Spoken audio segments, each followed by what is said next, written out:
இதோ என் உள்ளங்கைகளில் உன்னை வரைந்து வைத்திருக்கிறேன் என்று ஆண்டவர் இங்கே சொல்கிறத நம்ம பார்க்கிறோம். கர்த்தருடைய பரிசுத்த நாமம் மகிமைப்படுவதாக. இன்னொரு வசனத்தை கூட நம்ம அதில் பார்க்கலாம். உள்ளங்கைகளிலே ஆண்டவர் நம்மை அதில் வரைந்து வைத்திருக்கிறார். அதுக்கு மேலே நீங்கள் பாருங்கள், ஸ்திரீயானவள் அப்படின்னு சொல்லி ஒரு தாயோடு ஆண்டவர் தன்னை ஒப்பிடுகிறார். ஆமென், அல்லேலூயா. தாயோடு ஆண்டவர் என்ன பண்ணுகிறார்? ஒரு தாய் தன் பிள்ளையை மறப்பாளா? நீங்கள் சொல்லுங்கள், மறப்பாளா? ஒரு தாய் மறப்பாங்களா? கண்டிப்பாக மறப்பதில்லை. அல்லேலூயா. உண்மையான ஒரு தாயின்னு சொன்னால் பிள்ளை என்ன செய்கிறதில்ல? மறப்பதில்லை. குழந்தைய மறப்பதில்லை. தன் பாலகனை பாலகன் சொல்லும்போது சின்ன குழந்தை. பொதுவாக வளரும்போது நம்ம பிள்ளைகள் மேலே அந்த இருக்கும். ஆனால் பொதுவாக அந்த சின்ன குழந்தைகளாக இருக்கும் பொழுது, அந்த கை குழந்தைகளாக இருக்கும்போது அதிக கவனம் நம்ம பிள்ளைகள் மேலே நம்ம செலுத்துவது உண்டு. அதுபோல் ஆனால் மறப்பாலோ, ஆனால் பைபிள் சொல்கிறது, அவள் மறந்தாலும் நான் உன்னை என்ன செய்வதில்லைன்னா மறப்பதில்லை. அல்லேலூயா. அப்படின்னா இந்த வசனத்தின்படி பார்த்தா சில நேரங்களில் தாய்மாரும் பிள்ளைகளை மறப்பதற்கான வாய்ப்பு இருக்குது இந்த உலகத்தில். ஆமென், அல்லேலூயா.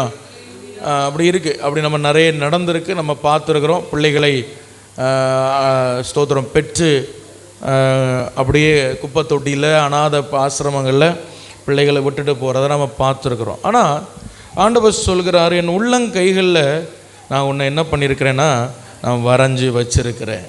அதை நீங்கள் உன்னத பாட்டு 8ஆம் அதிகாரம் 6ஆம் வசனத்தில் நீங்கள் பார்க்கலாம். உன்னத பாட்டு 8ஆம் அதிகாரம் அதில் 6வது வசனத்தை நீங்கள் பார்த்தீர்கள் என்று சொன்னால் வாசிக்க. நீர் என்னை உமது இருதயத்தின் மேல் முத்திரையை போலவும் உமது புயத்தின் மேல் முத்திரையை போலவும் வைத்து கொள்ளும். நேச மரணத்தை போல் வலிது, நேச வைராக்கியம் பாதாளத்தை போல் கொடிதான் இருக்கிறது.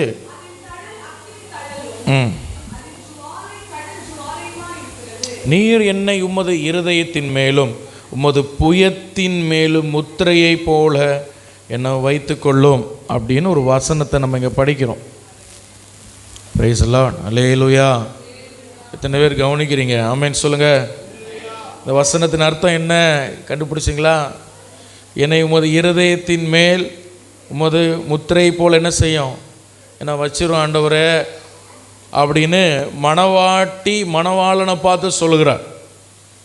நம்ம மணவாட்டிகளாக இருக்கிறோம், இயேசு நமக்கு மணவாளனாக இருக்கிறார். இந்த உன்னத பாட்டு முழுசும் அப்படி தான் நம்ம படிக்கணும். ஆமென், அல்லேலூயா. உன்னத பாட்டு முழுசும் எப்படி படிக்கணும்? இயேசு என்னுடைய மணவாளன், நான் யார்? மணவாட்டி. என்னை சேர்த்து கொள்ள இயேசு வரப்போகிறார். இப்போ இயேசுக்கும் நமக்கும் என்கேஜ்மெண்ட் முடிஞ்சிருக்கு. என்ன என்கேஜ்மெண்ட் முடிஞ்சு? நம்ம தொட்டியில் நம்மளை கொண்டு போய், இல்லைன்னா ஆற்றுல கொண்டு போய் நம்மளை ஞானஸ்தானம் நம்ம கொடுத்து, இயேசுக்காக வாழுவீங்களா? ஆமாம் வாழுவேன். இனி உன் ஜீவியம் புள்ள இயேசுக்காக ஒழுங்காக ஜீவிப்பீங்களா? ஆமாம் ஜீவிப்பேன் அப்படின்னு ஒப்பு கொடுத்து நம்ம தண்ணியில் முங்கி நம்ம பழைய மனுஷன் போக நம்ம புதிய மனிதனாக எழும்பி பாவ சரீரம் களைந்து புதிய மனுஷனாக எழும்புன்னு தான் ஞானஸ்தானம். அந்த ஞானஸ்தானத்தில் அந்த வார்த்தை சொன்னோம்ல, அந்த வார்த்தை யார் கேட்டானா? ஆண்டவர் கேட்டார். பிரைஸ் தி லார்ட், அல்லேலூயா.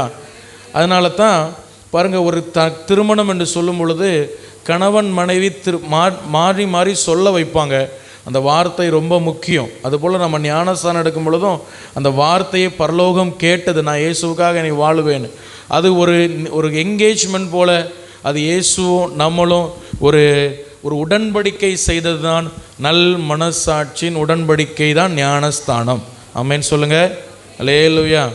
அதனால தான் நம்ம ஆவிக்குரிய பெந்தேகோஸ்து சபைகளில், ஊழியங்களில், திருமணங்களில் நகை மாற்றுறது கிடையாது, மோதிரம் மாற்றுறது கிடையாது, மாலை மாற்றுறது கிடையாது, ஒன்றும் மாற்றுறது கிடையாது. நம்ம எதை முக்கியப்படுத்துவோன்னா வார்த்தை. பிரைஸ் தி லார்ட், அல்லேலூயா. தம்மாத்துண்டு மோதிரத்தில் இல்லை, வார்த்தையில் இருக்குது. ஊழியக்காரங்க கேட்பாங்க, வாழ்வானாலும் சாவானாலும் உயர்வானாலும் தாழ்வானாலும் மரணம் நம்மை பிரிக்கும் வரை உனக்கே மனைவியா உனக்கே புருஷனா இருப்பேன்னு சொல்கிறோம்ல, அது சும்மா கூட்டத்தில் சொல்கிறதில்ல. அந்த இடத்துல கர்த்தர் இருக்கிறார், கர்த்தர் அந்த வார்த்தையை கேட்கிறார். அந்த உடன்படிக்கை அது நம்முடைய நித்திய உடன்படிக்கை. ஹல்லேலூயா. அதனால தான் வார்த்தையை நம்ம ரொம்ப முக்கியப்படுத்துகிறோம். வார்த்தையை சொல்ல வைக்கிறாங்க, கணவன் சொல்ல வைக்கிறாங்க, மனைவி சொல்ல வைக்கிறாங்க. அதுதான் முக்கியம். பிரைஸ் எல்லாம். ஹல்லேலூயா. அப்போது இதில் இங்கே இந்த உன்னத பாட்டம் முழுவதுமாக நீங்கள் பார்த்தீங்கன்னா அது ஒரு கணவன் மனைவி, ஒரு மணவாளன் மணவாட்டினுடைய ஒரு உரையாடுதல், ஒரு அன்பை பகிர்ந்து கொள்கிற ஒரு பரிசுத்த உறவை அது குறிக்கிறது. Praise the lord. ஹல்லேலூயா. பாருங்கள், இந்த கணவன் மனைவி என்று சொல்கிற இந்த உறவு மிகவும் பரிசுத்தமான ஒரு உறவு என்று நான் அடிக்கடி நினைப்பதுண்டு, சொல்வதுண்டு. ஏனென்று சொன்னால் அந்த உறவை உருவாக்கியது கர்த்தர். ஆமென் சொல்லுங்கள். ஹல்லேலூயா. மற்ற நம்பிக்கையில் இருக்கிறவங்களுக்கு இந்த எண்ணம் கிடையாது. மனைவியினாலே அது ஏதோ ஒரு தீட்டு மாதிரி நினச்சிக்கிட்டு இருப்பாங்க. நான் மாலை போடுவேன், நான் 40 நாள் மனைவி தொடமாட்டேன், அவள் தர சாப்பாடை சாப்பிட மாட்டேன், அவர் தர காப்பியை குடிக்க மாட்டேன். அது ஒரு தீட்டு மாதிரி நினைப்பாங்க. அது அவங்க அறியாமல் செய்கிறாங்க. ஆனால் கணவன் மனைவி என்கிற உறவு இந்த உலகத்திலே மிக மிக பரிசுத்தமான ஒரு உறவு என்றால் கர்த்தர் கொடுத்த கணவன் மனைவி உறவு. ஆமென் சொல்லுங்கள். ஹல்லேலூயா. ஏன் அது அவ்வளோ பரிசுத்தமாக நம்ம சொல்கிறோன்னா, அதை இன்ட்ரோடியூஸ் பண்ணது, அதை அறிமுகம் செய்தது ஒரு மனுஷன் அல்ல, பரலோக தேவன். ஆமென் சொல்லுங்கள். ஹல்லேலூயா. ஆதாமுக்கு அப்படி ஒரு எண்ணன்னு கிடையாது, அவனுக்கு என்னன்னே தெரியாது. ஆனால் கர்த்தர் ஆதாமுக்கு ஏற்ற துணையை கொடுத்து அந்த ஒரு உறவை அவர் ஏற்படுத்தி கொடுத்தார். அதனால தான் வாலிப பிள்ளைகளுக்கு சொல்கிறோம், நீங்கள் திருமணம் செய்யும்போது ஆண்டவருக்கு பிரியமான ஒரு சித்தத்தை நீங்கள் தேர்ந்தெடுக்கும் பொழுது முதல்ல உங்கள் அப்பா அம்மா சந்தோஷப்படுறாங்களோ இல்லையோ, பரலோகம் சந்தோஷப்படுகிறது. ஹல்லேலூயா. ஏன்னா அது மிக மிக பரிசுத்தமான உறவு. இந்த மணவாட்டி மணவாளனை பார்த்து சொல்கிற ஒரு வார்த்தை என்னன்னா, உம்முடைய இருதயத்தின் மேல் முத்திரையை போல என்னை வச்சிக்கொள்ளும், உம்முடைய புயத்தின் மேல் ஒரு முத்திரையா என்னை வச்சிக்கொள்ளும். ஆமென் சொல்லுங்கள். ஹல்லேலூயா. அப்படின்னா இதனுடைய அர்த்தம் என்ன? இந்த உள்ளங்கையில் என்னை வரைஞ்சி வைன்னு சொல்கிறதும், என்னை ஒரு முத்திரையாக நீர் என்னை உம்முடைய புயத்தின் மேல், புயம்னு சொன்னால் கை, புயம்னு சொன்னது கை, இந்த கையின் மேலே என்னை வைத்துக்கொள்ளும் அப்படின்னு சொல்கிற இந்த வார்த்தையினுடைய அர்த்தம் என்ன அப்படின்னு சொல்லி நம்ம பார்க்க போகிறோம். ஹல்லேலூயா. கர்த்தருடைய பரிசுத்த நாமம் மகிமைப்படுவதாக. அப்போ இந்த ஏசாயா 49 நம்ம படித்த ஒரு வார்த்தை என்னென்னா, உள்ளங்கைகளில் உன்னை என்ன பண்ணியிருக்கிறார்? வரைந்து வைத்திருக்கிறார். என்ன பண்ணி வைத்திருக்கிறார்? ஆண்டவர் நம்மை வரைந்து வைத்திருக்கிறார் என்று நம்ம பார்க்கிறோம். ஸ்தோத்திரம். இந்த உள்ளங்கைகளில் வரைவது அப்படின்னா உண்மையான அர்த்தம் என்ன? வரைது வெட்டப்பட்டிருக்கிறது, இல்லைன்னா சரியான இதுனா பொறிக்கப்பட்டிருக்கிறது. ஹல்லேலூயா.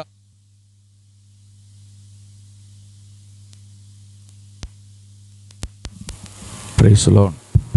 Praise the lord. சரியான அர்த்தம் என்னன்னா பொறிக்கப்பட்டுள்ளது அப்படின்னு சொல்லி அர்த்தம். அப்படின்னா அதுதான் சரியான அர்த்தம். ஹல்லேலூயா. உள்ளங்கைகளிலே உன்னை வரைந்து வைத்திருக்கிறேன் அப்படின்னு ஒரு வார்த்தை வருதுல்ல, அந்த வார்த்தை உண்மையான அர்த்தம், சரியான அர்த்தம் என்னென்னா, உன்னை நான் பொறிந்து வைத்துள்ளேன், இல்லைன்னா பொறித்து வைத்துள்ளேன். அதான் அர்த்தம். பொறித்து வைத்துள்ளேன்னு அர்த்தம் என்னது? இந்த பாருங்கள், இந்த இதில் பாருங்கள், இந்த பழைய நாட்களில் கல்லில் என்ன செய்வாங்கன்னா எழுதுவாங்க. இன்றைக்கி நம்ம ஸ்லேட்டை வச்சு இல்லை பேப்பர் வச்சு பென் வச்சு எழுதுறது போல், அன்றைக்கி அப்படிலாம் கிடையாதுல்ல. அப்போ என்ன செய்வாங்கன்னா, இந்த ஒரு உளி மாதிரி வச்சு அதில் என்ன பண்ணுவாங்க, ஒரு ஹேமர் மாதிரி ஒரு சுத்தியல் மாதிரி வச்சு என்ன செய்வாங்க, அடித்து அதில் எழுதுவாங்க. அது அப்படியே அந்த கல்லை பத்திரமாக வைத்து கொள்வாங்க. நீங்கள் நிறைய தொல்பொருள் ஆராய்ச்சியாளர்கள்லாம் நிறைய இந்த மாதிரி கண்டுபிடிக்கிறாங்கல்ல.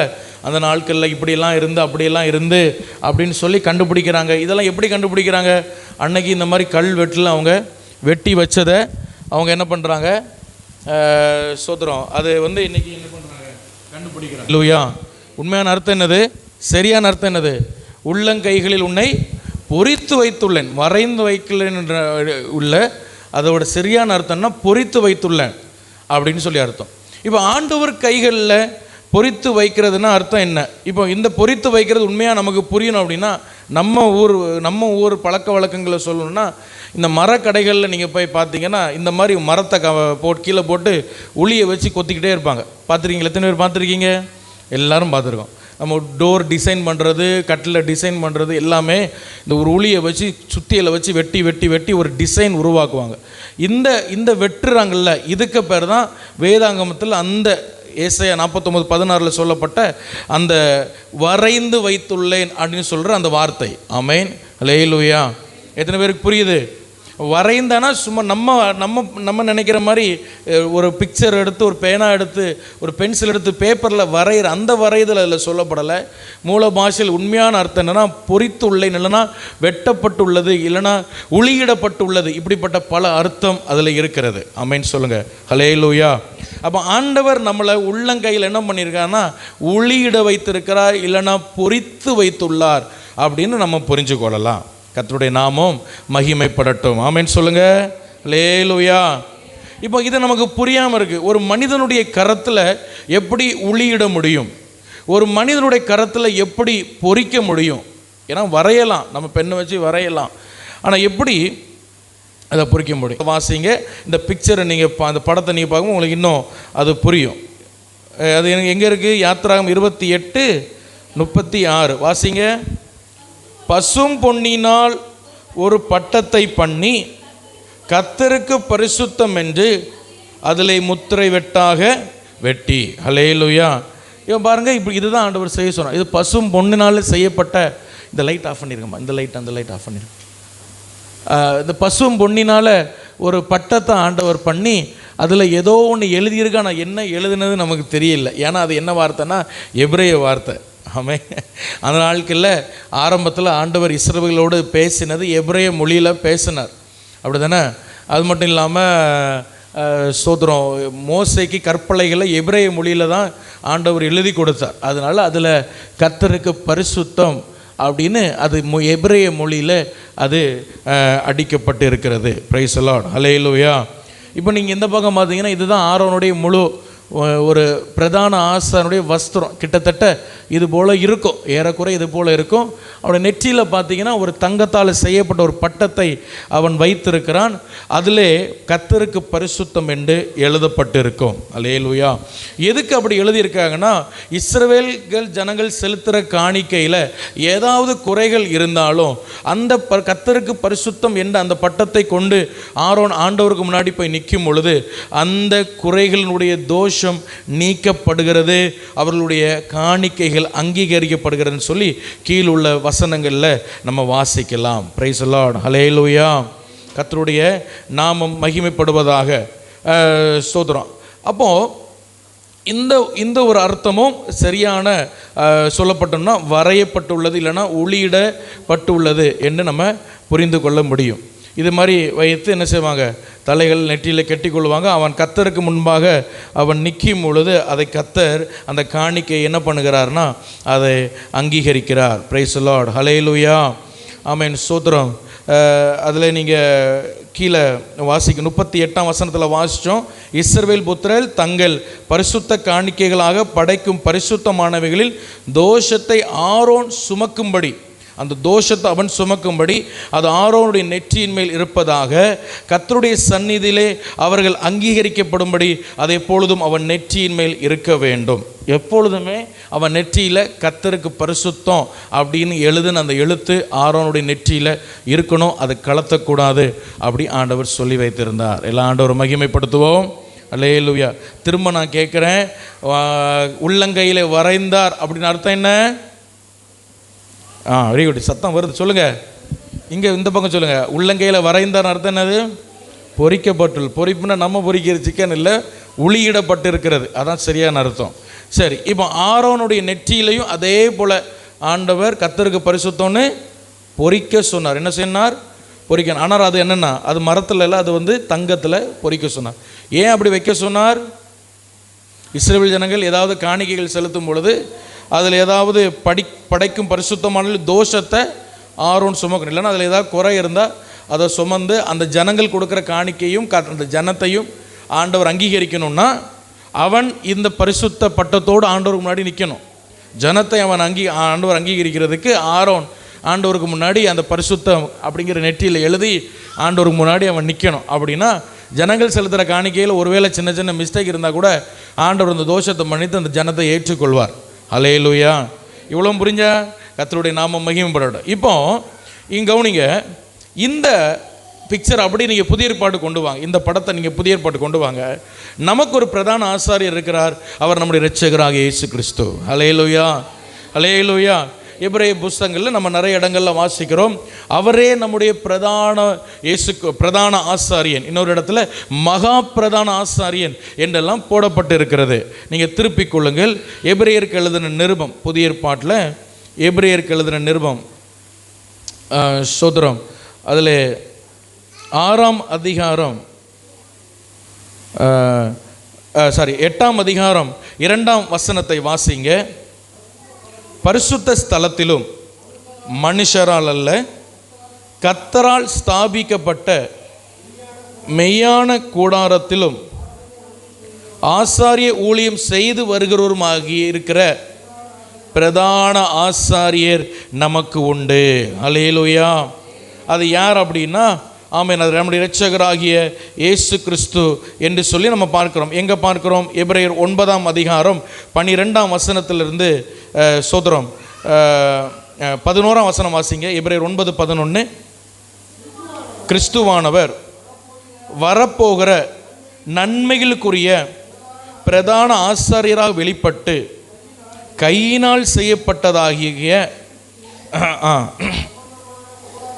கூடாரத்தின் வழியாய் அல்ல, பெரியதும் உத்தமமான கூடாரத்தின் வழியாகவும், நல்ல அந்த வசனத்தை கவனிங்க, வெள்ளாட்டுக்கடா இளங்காளை இவைகளுடைய இரத்தத்தினால் அல்ல, தம்முடைய சொந்த இரத்தத்தினாலும் ஒரே தரம் மகா பரிசுத்த ஸ்தலத்திலே பிரவேசித்து நித்திய மீட்பை உண்டாக்கினார். எல்லாம் ஆண்டவரை மகிமைப்படுத்துவோம்.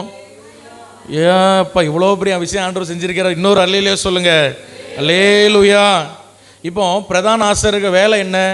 வருஷத்தில் ஒரு முறை இந்த பிரதான ஆசாரியன் மகா பரிசுத்த ஸ்தலத்துக்குள் பிரவேசித்து ஜனத்துடைய பாவத்துக்காக ரத்தம் அடிக்கப்பட்ட ஒரு ஆட்டுக்குட்டியா இல்லைன்னா ஒரு காளையின் ஒரு ரத்தத்தை அவன் கொண்டு போய் ஆண்டுடைய சமூகத்தில் தெளிப்பான். அப்போ ஜனத்துடைய பாவம் என்ன செய்யப்படும்? மன்னிக்கப்படும். ஆனால் இங்கே பைபிள் சொல்கிறது, ஆமென் ஸ்தோத்திரம், பெரிதும் உத்தமமான கூடார வழியாக தம்முடைய சொந்த இரத்தத்தினாலே ஒரே தரம் இயேசு கிறிஸ்து பிரவேசித்தார். ஆமென் சொல்லுங்க. அல்லேலூயா. தன்னுடைய சொந்த இரத்தத்தை கொண்டு, ஒரு ஆட்டினுடைய இரத்தமோ ஒரு மாட்டினுடைய இரத்தமோ அல்ல, தன்னுடைய சொந்த இரத்தத்தை எடுத்து அவர் மகா பரிசுத்த ஸ்தலத்துக்குள் பிரவேசித்தார். அதனால தான் இயேசு மரிக்கும் பொழுது தேவாலயத்தின் திரைச்சீலை மேலிருந்து கீழாக 2ஆக கிழிஞ்சது. திரைச்சீலைக்கு அந்த பக்கம் என்ன இருக்குன்னா மகா பரிசுத்த ஸ்தலம் இருக்கும். மகா பரிசுத்த ஸ்தலத்துக்குள் பிரவேசிக்கிற ஒரு பெரிய பாக்கியத்தை ஆண்டவர் நமக்கு தந்தார். ஆமென், அல்லேலூயா. இல்லைன்னா நம்ம ஒருவேளை பழைய ஏற்பாட்டில் இருந்தோம்னா நம்ம யூதர்களாக இருந்திருப்போம். ஒருவேளை சொல்கிறோம், உதாரணமாக நம்ம யூதர்களாக இருந்திருப்போம், யெகோவா தேவன் ஆராதிச்சிருப்போம். அங்கே வெளியே பிரகாரம், பரிசுத்த ஸ்தலம், மகா பரிசுத்த ஸ்தலம் 3 இருந்திருக்கோம். ஜனங்கள் பிரகாரத்தில் நிற்கணும், உள்ளே வர முடியாது. ஆசாரியர்கள் பரிசுத்த ஸ்தலத்தில் தான் நிற்கணும், மகா பரிசுத்த ஸ்தலத்துக்குள்ளே வர முடியாது. பிரதான ஆசாரியர் மட்டும்தான் இந்த மேலே ஏற முடியும். ஆமென், ஹல்லேலூயா. இப்போ யாருனாலும் மேலே வரலாம், நின்று பாடலாம், ஆராதிக்கலாம், வசனம் சொல்லலாம், ஒரு பிரச்சனை இல்லை. கர்த்தருடைய அவ்வளோ பெரிய ஒரு வழியை நமக்கு திறந்து வச்சிருக்கிறார். அவருக்கு சமீபமாக நம்ம சேரும்படியாய் கர்த்தர் நம்மை வைத்திருக்கிறார். ஹல்லேலூயா, ஹல்லேலூயா. இது அவருடைய சொந்த இரத்தத்தினாலே கர்த்தர் செய்த ஒரு காரியம். இப்போ நல்லா கவனிங்க, இந்த வசனத்தை நீங்கள் ஆரம்ப வசனத்தை மறந்துடக்கூடாது. உள்ளங்கையில் அவர் என்ன பண்ணியிருக்கிறார் அப்படின்னா, அவர் நம்மை பொறித்து வைத்திருக்கிறார் என்று நான் சொல்வது எதை சொல்லுகிறேன் என்று சொன்னால், கர்த்தராகிய இயேசு கிறிஸ்து சிலுவையிலே நமக்காக அடிக்கப்படும் பொழுது அவருடைய உள்ளங்கைகளிலே ஆணிகள் கடாவப்பட்டது. அல்லேலூயா, அல்லேலூயா. அந்த ஆணிகள் கடாவப்பட்ட அந்த உள்ளங்கைகள் தான், அதுதான் என்ன சொல்லப்பட்டதுன்னா வரையப்பட்டுள்ளது. நம்முடைய உள்ளங்கைகளிலே அவர் நம்மை வரைந்து வைத்துள்ளார். ஆமென் சொல்லுங்க. அல்லேலூயா, அல்லேலூயா, அல்லேலூயா. இப்போ இந்த உள்ளங்கைகளில் அவர் நம்மை வரைந்து வைத்துள்ளார். நம்முடைய முகத்தை வரைகிறதல்ல, நம்ம வரைஞ்சு வைக்கிறதில்ல. அவர் எதை வரைந்து வைத்திருக்கிறார்னா, நமக்காக அவர் 2000 ஆண்டுகளுக்கு முன்பாய் சிலுவையில் நம்முடைய பாவங்களுக்காக அவர் அடிக்கப்பட்டார். அந்த கோல்கதா மலையிலே அவருடைய சரீரத்தை அவர் போய் தன்னைத்தானே பலியாக ஒப்பு கொடுத்தார். அவர் மரிக்கிற அவர் அடிக்கப்பட நேரத்தில் மதியம் 12 மணிக்கு மிகப்பெரிய காரிருள் அந்த பகுதி முழுவதுமாய் மூடினது. மதியம் 12 மணிக்கு முழு இருட்டாக இருக்குது. சாயங்காலம் 7 மணி போல் இருட்டாக இருக்குது. அது எல்லாரும் நினச்சாங்க ஏதோ மேகம் அந்தகாரம் போலன்னு. ஆனால் அது மேகம் அந்தகாரம் இல்லை.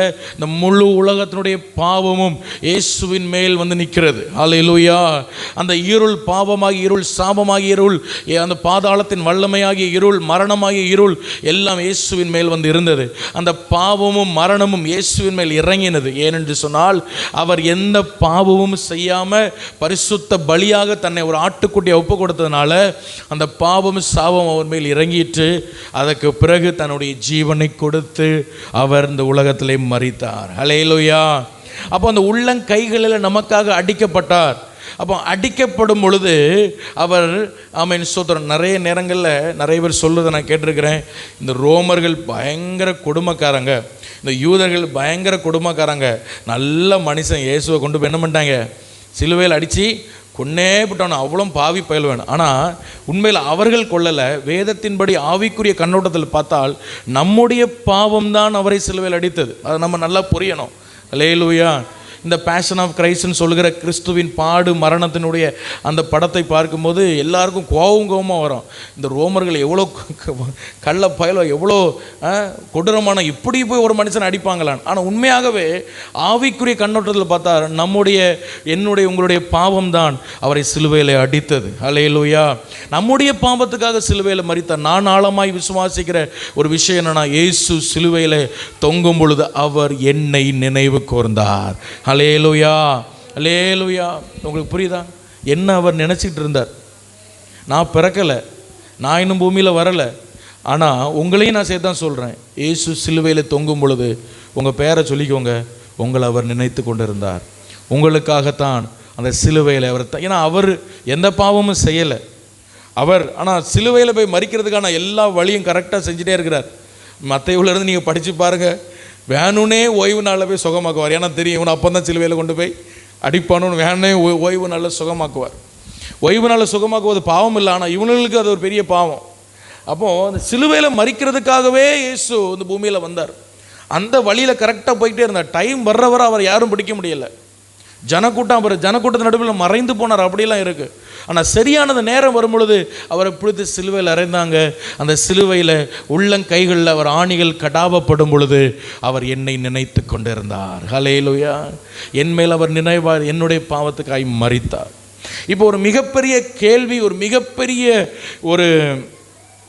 ஒரு ஆர்கியூமெண்ட் சொன்னால், பெரிய பெரிய படித்த ஆராய்ச்சியாளர்கள், வேதத்தை படித்து கரைத்து குடித்த பெரிய பெரிய என்னது அதை சொல்லுவாங்க ஜாம்பவான்கள், இவர்கள் எல்லாருமே வாதாடுவது என்னென்னா, இயேசு உள்ளங்கைகளில் அடிக்கப்படலை, அவருடைய கை ஆணிகள் மணிக்கட்டிலே அடிக்கப்பட்டது.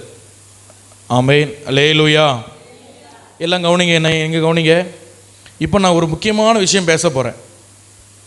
இது எந்த அளவுக்கு முக்கியம்னு உங்களுக்கு தெரியுமா? எனக்கு தெரியாது. ஏன்னா எங்கே அடிப்பட்டால் என்ன, அவர் தான் செத்தாச்சா நிறைய நினச்சிக்கிட்டு இருக்கலாம். ஆனால் இது உலகத்தில் ஒரு மிகப்பெரிய ஒரு டிபேட் இன்றைக்கி நடந்துகிட்டு இருக்கு. இயேசு எங்கே அடிக்கப்பட்டார்? புரியுதா? பைபிளை படிக்கிற பெரிய பெரிய ஜாம்பவான்கள் கூட இதில் ஒரு டிபேட் நடக்கு. இயேசுனுடைய கைகள் எங்கே அடிக்கப்பட்டது, ஆணிகள் எங்கே கடாவப்பட்டது, மணிக்கட்டிலா இல்லை உள்ளங்கையிலா, இயேசு எங்கே அடிக்கப்பட்டார்? ஆனால் அதை உண்மையாகவே நான் சொல்வேன், நம்ம ஆவிக்குரிய ரீதியில் ஒரு விஷயத்தை பார்க்கும்பொழுது அது புரியும். ஆவிக்குரிய கண்ணோட்டத்தோடு இந்த பைபிளை படிக்கணும். ஸோ இந்த ஆவிக்குரிய கண்ணோட்டத்தோடு இந்த பைபிளை வாசித்து கர்த்தருடைய கிருபையினால் ஒரு சில விஷயங்களை நான் கண்டுபிடிச்சேன். இயேசு கிறிஸ்து எங்கே உண்மையாக அவர் அடிக்கப்பட்டார், உண்மையாக அவருடைய கைகள் எங்கே அடிக்கப்பட்டது? ஏசாயா 49:16 சொல்லப்பட்டது, உன்னை என் உள்ளங்கைகளிலே வரைந்து வைத்திருக்க சொன்னார். அந்த தீர்க்க தரிசனம் உண்மையாகவே இயேசுடைய வாழ்க்கையில் நிறைவேறிச்சா அப்படின்னு. அந்த ஏசாயா 49:16 இயேசுடைய வாழ்க்கையில் நடக்கக்கூடாது என்று தான் பிசாசு கொண்டு வந்த ஒரு மிகப்பெரிய குழப்பம்தான், இயேசு கைகளில் அடிக்கப்பட்டாரா இல்லை மணிக்கட்டில் அடிக்கப்பட்டாரா என்கிற ஒரு மிகப்பெரிய டிபேட். அதனால் நீங்கள் இப்போ உட்காந்துருக்கீங்க, எந்த அளவுக்கு இது உங்களுக்கு இன்றைக்கி புரியும். ஆனால் உண்மையாகவே வெளியே நீங்கள் உலகத்தில் போய் பேசினா, வெளியே சில நபர்கள்ட்ட பேசினா, கிறிஸ்துவ அறிய முக்கியமாக அந்த ரோமன் கேத்தலிக்கிட்ட பேசினா, இது மிகப்பெரிய டிபேட்டு, மிகப்பெரிய ஆர்கியூ பண்ணுவாங்க. இயேசு எங்கே அடிக்கப்பட்டாருன்னு வேத வசனத்தை கொண்டு ஆதாரத்தோடு உங்களோட பேசுகிறேன். ஏசாயா 49:16 வார்த்தையின்படியே இயேசுடைய வாழ்க்கையில் நிறைவேறியது என்பதை நான் நிரூபிக்க கர்த்தர் எனக்கு கிருபை தருவாராக. ஹல்லேலூயா. கர்த்தருடைய பரிசுத்தமாக மகிமையும் படனால் ரொம்ப முக்கியமாக நீங்கள் கவனிக்க வேண்டிய ஒரு வார்த்தைகள். அதனால தான் சொல்கிறேன். எங்கே அடித்தா என்ன, அவர் தான் அடிக்கப்பட்டு செத்து போயாச்சுல்ல அப்படி நினைப்பதற்கு விடுவதற்கு இது சாதாரண விஷயம் அல்ல. காரணம், இது ஒரு மிகப்பெரிய தீர்க்க தரிசன நிறைவேறுதல். சங்கீதம் 22:16 சொல்லப்பட்டிருக்கிறது, என் கைகளையும் கால்களையும் உருவ கொத்தினார்கள். என் மணிக்கட்டு என்று சொல்லல, என் கைகளையும் கால்களையும் உருவ கொத்தினார்கள். ஆமென், அல்லேலூயா. அந்த வசனத்தை வாசிங்க. சங்கீதம் 22:16.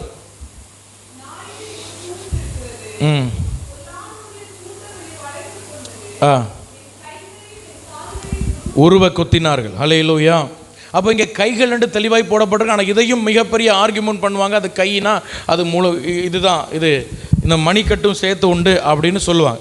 சரி, இந்த கைகளில் இயேசுடைய ஆணிகள் அடிக்கப்படலை, கையில் இயேசுக்கு ஆணி அடிக்கப்படலை என்பதற்கு மிக முக்கியமாக அவங்க சொல்கிற விஷயம் என்னென்னா, ஒரு மனிதனை கைகளில் வைத்து அடிக்கும் பொழுது, ஆணி அடித்தாங்கன்னா அந்த கையில் உள்ள சதையின் வழியாக அந்த ஆணி பிச்சுட்டு வெளியே வந்துடும்.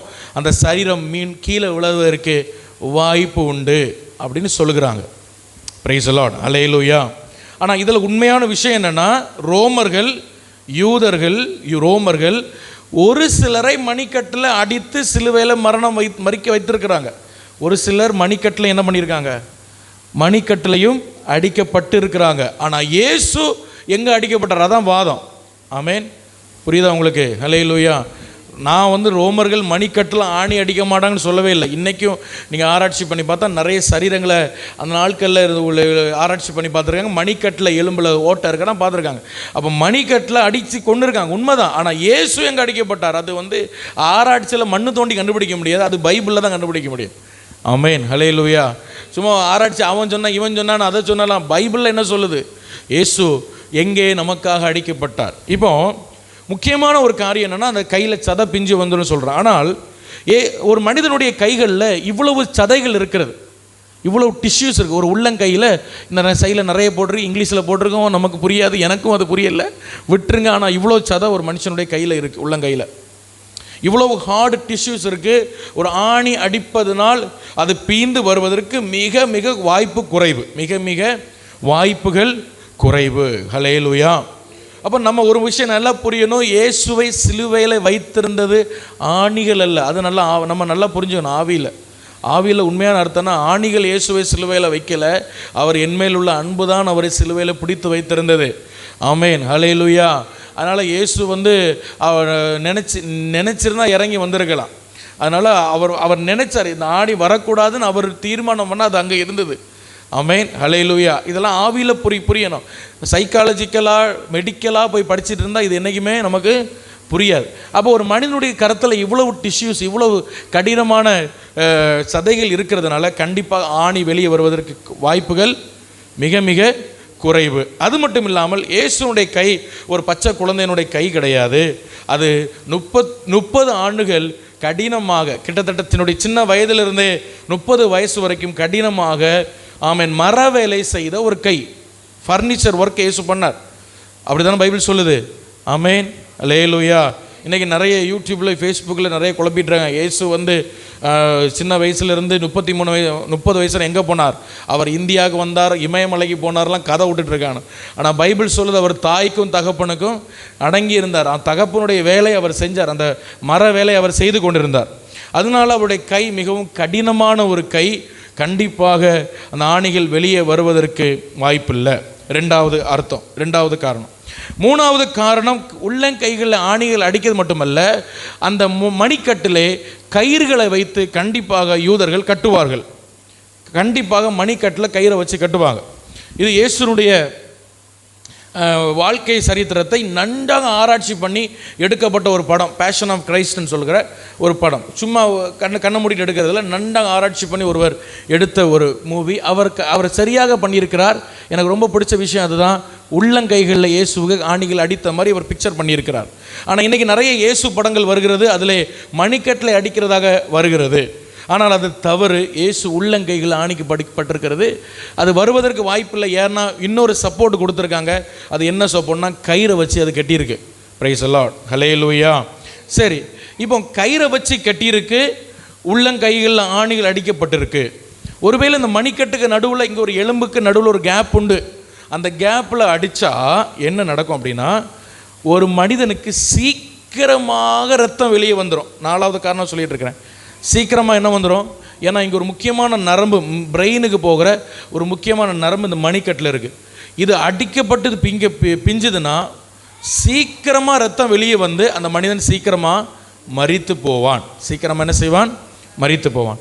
ஆனால் ரோமர்களுடைய நோக்கம் ஒரு மனிதனை கொல்வதல்ல, அவனை சித்திரவதை செய்வது. நல்லா புரியணும்.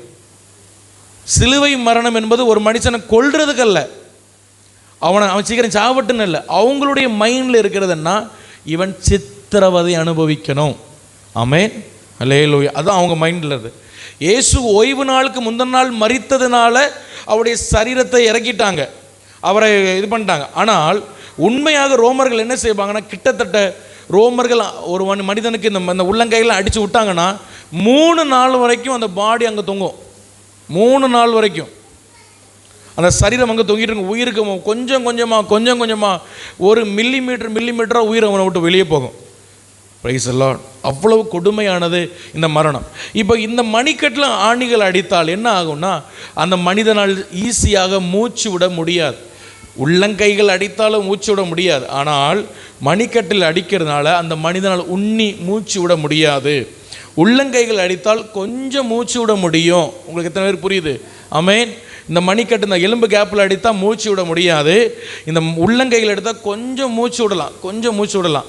அப்போ அவங்க என்ன பண்ணுவாங்கன்னா, அடுத்த பிக்சரில் பாருங்கள், இந்த காலுக்கு கீழே ஒரு பிடி மாதிரி வச்சுருக்காங்களா, இது இயேசுனுடைய சிலுவையில் இருந்ததாக அநேக ஆராய்ச்சி சொல்லுகிறது. ஒரு சில ஆராய்ச்சிகள் இது இல்லைன்னு சொல்கிறாங்க. ஆனால் உண்மையாகவே இயேசுனுடைய பாதங்களில் இது வைத்திருந்ததாக ஆமென் சோதரன் நம்ம பார்க்கிறோம். ஏன் அப்படின்னா, இப்போ பாருங்கள், சிலுவையில் அடிச்சிருக்கு, கீழே அந்த பிடி வச்சிருக்கு, கையில் ரோப்பு கட்டியிருக்கு. அப்போ கொஞ்சம் மூச்சு விடுவதற்கு அவன் என்ன செய்வானோ உந்துவாங்க. உந்தும் போது முதுகு தேயும், இந்த கை அப்படியே டயர்டாகும் போது காலில் அந்த பலத்தை கொடுப்பாங்க. திரும்ப கால் டயர்டாகும் பொழுது திரும்ப உந்தி மூச்சு விடுவாங்க. இப்படி கொஞ்சமாக தான் இப்படி கிடந்து போராடி கிடப்பாங்க. விடுதலையாக நம்ம இப்போ மூச்சு விடுற மாதிரி விட முடியாது. ரொம்ப போராடி இருக்கணும். இந்த வேதனையை இயேசு கிட்டத்தட்ட 6 மணி நேரம் அனுபவித்தார் நமக்காக. ஹல்லேலூயா. அவருடைய முதுகெல்லாம் பிக்கப்பட்டிருக்கிறது. அந்த பிக்கப்பட்ட முதுகு அந்த மரத்தில் தேய்த்து அவர் அப்படி அவ்வளவு பாடுகளை பட்டார். ஹல்லேலூயா. அப்போ இயேசுவுக்கு 3 மரண தண்டனை கொடுத்தாங்க. பொதுவாக சிலுவையில் அடிக்கிறது என்ன பண்ணுவாங்கன்னா, கொண்டு போய் சிலுவையில் அடித்து விட்டுருவாங்க. ஆனால் இயேசுவுக்கு 3 மரண தண்டனை கொடுத்தாங்க. ஒன்று என்னென்னா, சவுக்கனால் அடித்தாங்க. 2வது மரண தண்டனை முள்கிரீடத்தை வைத்து அடித்தாங்க. 3வது மரண தண்டனை இந்த சிலுவை மரண தண்டனை. இந்த 3 மரண தண்டனையும் இயேசு அனுபவித்தார். அதனால தான் சிலுவையில் தொங்கும்போது அப்படி முதுகெல்லாம் பயங்கரமாக வலித்திருக்கும். அந்த மரத்தோடு அந்த புண் காயம் தேய்க்கும் பொழுது பயங்கர பெயின் இருக்கும். ஆனால் கொஞ்சமாக மூச்சு விட முடியும், கொஞ்சம் மைல்டாக அவரால் பேச முடியும். ஹல்லேலூயா. அதனால தான் நான் திரும்ப சொல்கிறேன், இயேசு மணிக்கட்டில் அல்ல, உள்ளங்கைகளில் அப்படி ஆணிகள் கடாவப்பட்டதுனால அவர் அவ்வளவு மணி நேரம் மூச்சு விட்டு அந்த இடத்துல சர்வை பண்ணார். ஹல்லேலூயா. அப்படி அந்த சிலுவையில் அவர் இருந்தார். 6வது 5 சொல்கிறேன். 6வது, இயேசு கிறிஸ்து ஒரு பஸ்கா ஆட்டுக்குட்டி. வசனக்கு நேரம் இல்லை, ஒரு பஸ்கா ஆட்டுக்குட்டி. பாருங்கள், பஸ்கா ஆட்டுக்குட்டியை ஆமென் பழைய ஏற்பாட்டிலே பலி செலுத்தும் பொழுது அந்த பஸ்கா ஆட்டுக்குட்டியினுடைய எலும்பு என்ன பண்ணக்கூடாது? முறிக்கப்படக்கூடாது. எலும்பு என்ன செய்யக்கூடாது? முறிக்கப்படவே கூடாது. நீங்கள் யோவான் 19ஆம் அதிகாரம் பாருங்கள். இயேசுக்கு எலும்பு முறிச்சிருக்க மாட்டாங்க. அதில் ஒரு வசனத்தை வாசிக்கலாம். ஆமென், ஸ்தோத்திரம். யோவான் 19ஆம் அதிகாரம் 33ஆம் வசனத்தை பாருங்க. 33, 34, 35. அவர்கள் இயேசுவினிடத்தில் வந்து அவர் மரித்திருக்கிறதை கண்டு அவருடைய கால் எலும்புகளை முறிக்கவில்லை. அல்லேலூயா. இப்போ கவனிங்க, எல்லாரும் என்னை கவனிங்க. இப்போ இந்த யூதர்களுக்கு ஓய்வு நாள் மிக பரிசுத்தமான நாள். நம்ம எந்த நாளை ஓய்வு நாள் ஆசரிக்கிறோம்? நம்ம எந்த நாளை ஓய்வு நாள் ஆசரிக்கிறோம்? ஞாயிற்றுக்கிழமை. ஏன் ஞாயிற்றுக்கிழமை ஓய்வு நாள் ஆசரிக்கிறோம்? ஏன் சனிக்கிழமை பண்ணலை? இயேசு உயிர்த்தெழுந்தது ஒரு ஞாயிற்றுக்கிழமை, அதனால நம்ம ஞாயிற்றுக்கிழமை ஓய்வு நாள் ஆசரிக்கிறோம். பரிசுத்த ஆவியானவர் ஊற்றப்பட்டது ஞாயிற்றுக்கிழமை 40வது நாள். அதனால நம்ம ஒரு ஞாயிற்றுக்கிழமையை நம்ம என்ன பண்ணுறோம்? ஓய்வு நாளாக நம்ம ஆசரிக்கிறோம். இப்போ யூதர்களுக்கு ஓய்வு நாள் சனிக்கிழமை சாயங்காலம் 6 மணிக்கு அவங்க டைம் ஆரம்பிச்சிடும். யூதர்களுடைய முறையின்படி அந்த ஓய்வு நாளைக்கு சரீரம் என்ன பண்ணக்கூடாது? சிலுவையில் தொங்கக்கூடாது. எத்தனை பேருக்கு புரியுது? ஓய்வு நாள் என்ன செய்யக்கூடாது? தொங்கக்கூடாது. மற்ற நாள் திங்கக்கிழமை அடித்தானா வெள்ளிக்கிழமை ஒரு தொங்கலாம், அவனுக்கு ஒரு பிரச்சனை கிடையாது. ஆனால் வெள்ளிக்கிழமை அடித்தானா சனிக்கிழமை 6 மணிக்குள்ளே என்ன செஞ்சிடணும்? பாடியை இறக்கிடணும், அவன் செத்துறணும். ஸோ இவங்க என்ன பண்ணுவாங்க? நான் ஏற்கனவே சொன்னேன், மூச்சு விடுவது கடினமாக இருக்கும். கையில் பேலன்ஸ் பண்ணுவான், கையில் பேலன்ஸ் விடணும், காலில் பேலன்ஸ் பண்ணுவான். ரெண்டு மாறி மாறி பேலன்ஸ் பண்ணி போராடி கிடப்பா மூச்சு விடுறதுக்கு. இப்போது இயேசுவுக்கு ஏற்கனவே 90%, 99% ரத்தம் வெளியே வந்தாச்சு. ஏன்னா சாட்டையில் அடிச்சிருக்காங்க, மூர்க்கிடம் வச்சுருக்காங்க, இதெல்லாம் மற்ற கலரு கிடையாது, சிலுவையெல்லாம் அடித்தாச்சு. 99% ரத்தம் வெளியே வந்தாச்சு இயேசுவுக்கு. ஆனால் மற்ற கல்லணுகளுக்கு ரத்தம் அப்போ தான் அவனை அடித்து வச்சுருக்கான். அவனை இன்னும் 3-4 நாள் அங்கே கடந்து இது பண்ணிகிட்டு இருப்பான். உடனே என்ன பண்ணுவாங்கன்னா, ரொம்ப கடுமையானது, கேட்க கஷ்டமாக இருக்கும். ரோமர்கள் வந்து அவன் முட்டை உடைப்பாங்க. முட்டை உடைச்சோன்னா அவனுக்கு என்ன செய்யும்? முட்டை தளர்ந்துடும். அப்போ மூச்சு விட முடியாது, மூச்சு திணறி ஆக்சிஜன் இல்லாமல் செத்து போவான். இது அவங்க செய்கிறது. இப்போ இயேசுக்கிட்ட வர்றாங்க, கரெக்டாக 3 மணிக்கு இயேசுக்கிட்ட வர்றாங்க. அந்த பார்க்குறாங்க, தேவாலயத்திலே 3 மணிக்கு பஸ்கா ஆட்டுக்குட்டி அடிக்கப்படும் பொழுது இயேசு சரியாக கொல்கதா மலையில் 3 மணிக்கு பிதாவே உம்முடைய கையில் ஆவியை தரேன்னு கரெக்டாக கொடுத்துட்டார். ஆமேன், அல்லேலூயா, ஆமேன். ஸோ அதான் டைம் கரெக்டாக இருந்தார். 3 மணிக்கு கரெக்டாக ஆட்டுக்குடி பஸ்கா ஆட்டுக்குடி அடிக்கப்படும். இவரும் கரெக்டாக பஸ்கா பலியாக அவர் பலியாயிட்டார். இவனுங்க ஒரு 3:30 வந்து பார்க்குறாங்க, இயேசுவை பார்க்குறாங்க. ஆள் அணக்கமே இல்லை, அசைவே இல்லை. ஆனால் ஒரு டவுட்டு, மயங்கி இருக்காரா செத்து இருக்காரான்னு ஒரு டவுட்டு, அப்படி தானே? இப்போ அந்த டவுட்டை கிளியர் பண்ணோம். ரோமர்கள் மிக மிக ஞானிகள். என்ன செய்வாங்கன்னா, ஒரு மனுஷன் திடீர்னு மறிக்கிறானா, அவனுடைய கடைசி அவனுடைய பிளட் எல்லாம் போய் மறிக்கிறானா, கடைசி சொட்டு ரத்தம் இருக்கும் பாருங்க, அது எங்கே போய் நிற்கும்? ஒரு மனுஷனுக்கு சரீரத்தில் எல்லா பிளட்டும் போயிடுச்சுங்க, அவன் செத்து போயிட்டான். அந்த கடைசி ரத்தம் எங்கே போய் நிற்கும்னா, ஹார்ட்டை சுற்றி பெரிகார்டியம்னு ஒரு லேயர் இருக்கும், அதுக்குள்ளே போய் நின்றுக்கூடும் அந்த ஹார்ட், அந்த ரத்தம். இது ரோமர்களுக்கு நல்லா தெரியும். அதனால தான் இயேசுனுடைய விழாவில் இந்த பக்கத்தில் இருந்து குத்தி ஹார்ட்டில் அவன் ஓட்ட போடுறான். அதனால தான் விழாவில் குத்தப்பட்டார். ஆமென், அல்லேலூயா. இந்த பக்கம் குத்தி ஹார்ட்டில் ஓட்ட போடுவான். அந்த பெரிகார்டியம் ஃப்ளூயிடை அவன் குத்தி எடுப்பான். எடுக்கும் பொழுது ஆனால் ஆச்சரியம் என்னென்னா, ரத்தமும் தண்ணீரும் அதன் வழியாய் வெளியே வந்தது. அல்லேலூயா. அதனால தான் அவன் ஆச்சரியப்பட்டான். அந்த ரோம போலீஸ் இவ்வளோ சீக்கிரத்தில் ஒரு மனுஷன் அவன் நினச்சி வாயை சொன்ன உடனே பிதா அவன் ஆவியை எடுத்துக்கொண்டார். அவன் மிக மிக ஆச்சரியப்பட்டான். அல்லேலூயா. இப்போ நம்முடைய விஷயம் என்னென்னா, ஒரு பஸ்கா ஆட்டுக்குட்டியாக இயேசு மரித்தார், எலும்பு என்ன செய்யக்கூடாது? முறிக்கப்படக்கூடாது. கண்டிப்பாக இந்த மணிக்கட்டில் சிலர் சொல்கிறாங்க இங்கே அடிச்சிருப்பாங்க, சில படங்களில் பாருங்கள் இதில் அடிச்சிருப்பாங்க.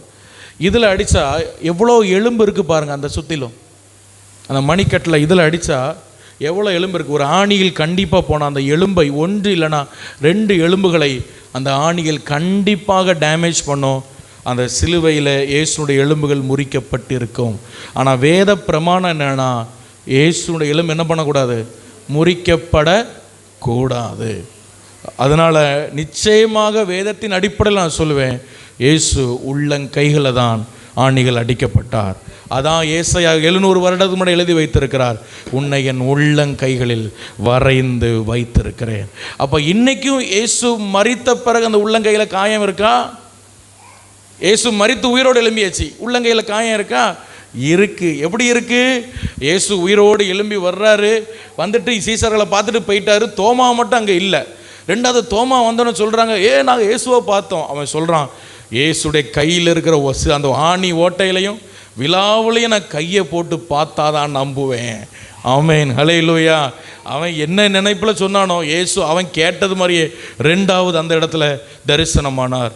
இயேசு தரிசனமான உடனே முதல் வார்த்தை தோமாவை பார்த்து சொல்கிறாரு, தோமா, உன் கைகளை உன் விரல்களை என்னுடைய கைகளில் போட்டு என் விழாவில் போட்டு பார். அவனுக்கு கிடைச்ச மிகப்பெரிய பாக்கியம். அதை கையை தொட்டு பார்த்தான், விழாவை தொட்டு பார்த்தான். என் தேவனே என் தேவன் என்று அழுதான். ஒரு மிகப்பெரிய சீசனாக இந்தியா தேசத்துக்கு வந்தான். ஹல்லேலூயா. ஒரு பெரிய மிஷினரியாக, முதல் மிஷினரியாக இந்திய தேசத்துக்கு வந்தவர் இயேசு உள்ளங்கைகளில் அந்த ஓட்டை தொட்டு பார்த்த ஒரு பரிசுத்தவன். ஆமென், ஹல்லேலூயா. அந்த பாக்கியம் தோமாவுக்கு கிடைச்சது. எனவே தான் வேத அடிப்படையில் சொல்கிற இயேசு உள்ளங்கைகளில் அடிக்கப்பட்டார். இப்போ ஒரு முக்கியமான விஷயம், கடந்த 1970களில் ரோமன் கேத்தலிக்கில் இந்த ஆர்சிகளில் ஒரு துணி கண்டுபிடிச்சாங்க. என்ன கண்டுபிடிச்சாங்க? ஒரு துணி. அந்த துணிக்கு பேர் ஷ்ரெட் ஆஃப் டுரின் அப்படின்னு ஆங்கிலத்தில், தமிழில் புனித உடற்போர்வை இல்லைன்னா தூரின் நகர உடற்போர்வை. தூரின்னு சொன்னால் அது ஒரு அந்த அந்த ஒரு பகுதி, ஒரு இடம், அந்த இடத்துல உள்ள கண்டுபிடிச்சாங்க. இந்த துணியை எடுத்துகிட்டு வந்துட்டு, இந்த துணி இயேசு கிறிஸ்து மரித்த பிறகு அவரை மூடின, சிலுவையிலேருந்து இறக்கி மூடினாங்களா, அந்த துணி தான் இந்த துணி. அந்த துணி தான் இந்த துணி. இது மிகப்பெரிய ஆர்கியூமெண்ட். இன்னைக்கும் அதை தீர்க்க முடியல. எப்படி பண்ணியிருக்காங்க அப்படின்னா, நீங்கள் அதில் நல்லா கூர்ந்து பாருங்கள். ஒரு மனிதனுடைய முகம் தெரியுதா? ஒரு மனிதனுடைய முகம் தெரியுதா? தாடி தெரியுதா? அதில் லைட் அடிக்கணும்னு நினைக்கிறேன். தாடி மூஞ்செல்லாம் தெரியும். இது நெகட்டிவ் இமேஜ். இது பிளாக் அண்ட் ஒயிட் இமேஜ். உண்மையாக அது எல்லோ கலரில் அதை காட்டுறேன். ஒரு மனிதனுடைய கால்களில் ஆணி அடிக்கப்பட்டிருக்கு. அந்த இரத்த கசிவு அதில் இருக்குது. முதுகில் அடிக்கப்பட்ட இரத்த கசிவுகள் இருக்குது. தலையில் முள்கிரீடம் கூட்டப்பட்ட இரத்த கசிவுகள் அந்த துணியில் இருக்குது. 100% ஆமென் சோதரன் ரோமன் கேத்தலிக்கில் நம்புகிறாங்க இது இயேசு கிறிஸ்துவை மூடி இருந்த துணி.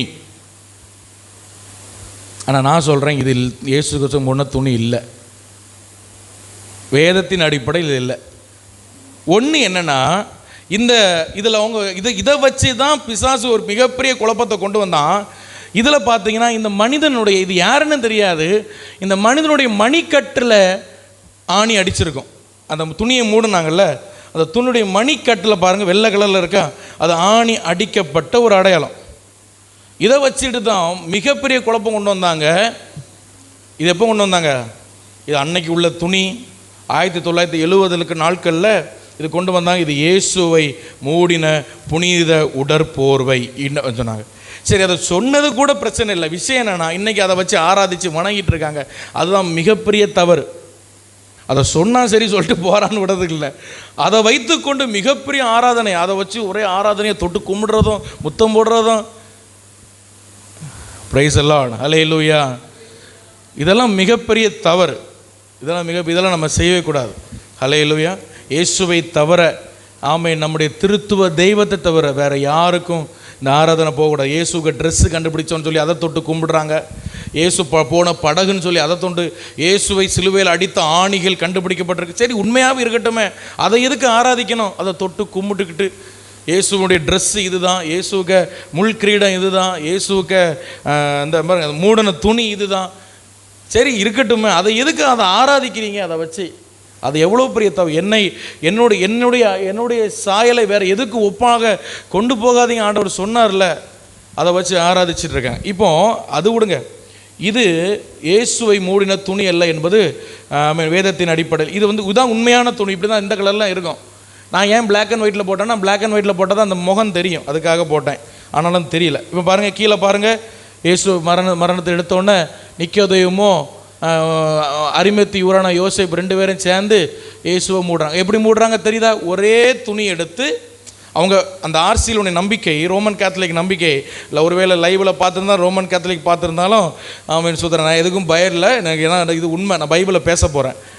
இது பாருங்கள், அப்படியே ஒரு மனிதனை வச்சு அந்த துணியை வச்சு ஒரே துணி வச்சு மூடுனது போல் எடுத்திருக்காங்க. அந்த ஒரே துணி தான் என்னது? அந்த மேலே இருக்குல்ல அந்த புனித உடற்போர்வை, அதுதான் அப்படின்னு அவங்க ஆணித்தரமாக நம்புகிறாங்க. ஹல்லேலூயா. ஆனால் இதுக்கும் வேதத்துக்கும் சம்பந்தமே கிடையாது. இதுக்கும் பைபிளுக்கும் சம்பந்தமே இல்லை. ஏன் அப்படின்னா, நீங்கள் வாசிங்க. யோவான் 19 அதிகாரம் எல்லோரும் வாங்க. யோவான் 19 இல்லை, யோவான் 20 அதிகாரம் எல்லோரும் வாங்க. Price the Lord. அதுக்கு முன்னாடி ஒரு வசனம் வாசிச்சிடலாமா? யோவான் 19:40 வாங்க. யோவான் 19:40 வாசிங்க. யோவான் 19:40 வாசிங்க.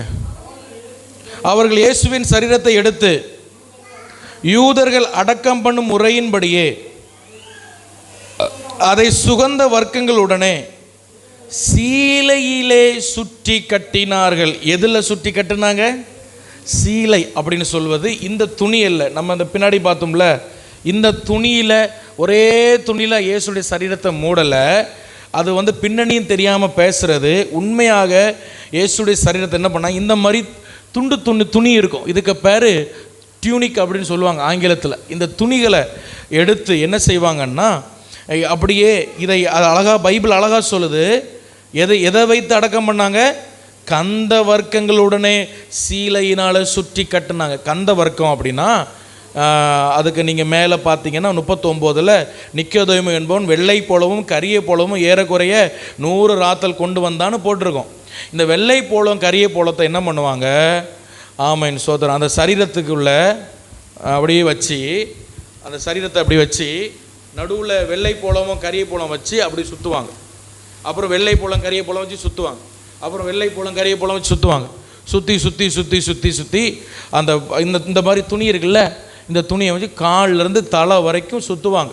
கை தனியாக, கால் தனியாக, ஒரே துணியில் மூட மாட்டாங்க. இந்த குழந்தையை மூடுற மாதிரி தனித்தனியாக கால் கையை சுற்றுவாங்க. ஏன் அப்படி பண்ணுறாங்க? ஒரே துணியில் மூடுனா 3 நாள் கழித்து அந்த சரீரத்துக்கிட்ட போக முடியாது, அவ்வளோ நாற்றம் எடுக்கும். 3 நாள் கழித்து அந்த சரீரத்துக்கிட்ட பண்ண முடியாது, போக முடியாது, ரொம்ப நாற்றம் எடுக்கும். அதை ஒன்றுமே செய்ய முடியாது, தொட முடியாது, லிக்யூடு மாதிரி ஆயிரும். அது என்ன பண்ண முடியாது, தொடக்கூட முடியாது. ஆனால் ஏன் 3 நாள் கழித்து ஸ்திரீகள் கல்லறை இன்றைக்கு போனாங்கன்னா, அது ஏற்கனவே கந்த வர்க்கங்களால் அது சுற்றப்பட்டிருக்கு. அது ஒரு மம்மிஃபைட் பாடி மாதிரி ஆயிரும். மம்மிஃபைட் பாடினா கல் போல் மாறிடும். உள்ளே இருக்கிற செல்ஸ் எல்லாம் அது கொண்டுரும். அந்த கரிய போலம் வெள்ளை போலம் இருக்குல்ல, ஏன் ஒரு மனிதனுடைய சரீரம் புதைத்த உடனே ஒரு 2-3 நாள் கழித்து அழுகி அது தண்ணி போல் மாறுதுன்னா, செல்ஸ் உள்ள உயிரோடு தான் இருக்கும். அப்போ இந்த கரிய போலம் வெள்ளை போலம்லாம் என்ன பண்ணோம், உள்ளே இருக்கிற அந்த அணுக்கள் செல்ஸ் இருக்குல்ல, அதுக்கெல்லாம் கொண்டுரும். கொண்டு அந்த சரீரம் கல் போல் மாறிடும், அப்படியே மம்மி மாதிரி அப்படி இருக்கும்.